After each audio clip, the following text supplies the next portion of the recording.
nuk është fare personale, por është shumë parimore, edhe është shumë politike. Unë e falenderoj kryetarin e partisë, membrin, Zoti Krasniqi, se më shoh dhe miq, për udhëheqjen që ka bërë Partisë Demokratike të Kosovës, po mendoj që në mënyrën se si janë shpallë zgjedhjet për 5 ditë, në mënyrën se si në konferencën e parë për shtyp e ka dhënë preferencën e tij, në mënyrën se si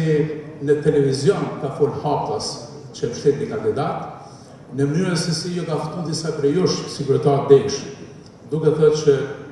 këtë duhet ta mbështetni, apo kjo është preferenca ime, mendoj që ka bërë garën të mbyllur dhe mendoj që nuk është garë e hapur, nuk është garë demokratike. Prandaj, unë kam kërkuar një javë zgjatit të konventës, nuk e tham me mblef, nuk e tham me fund barkut, nuk e tham me inati, nuk e tham për ndonjë pakënaqësi,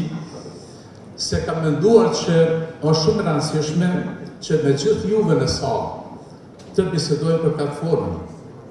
me gjithë juve në sallë të bisedojmë për ekipin. Këtë se çfarë po them sot, besoj që mund t'i bjerë dhe me njëse. Faleminderit shumë.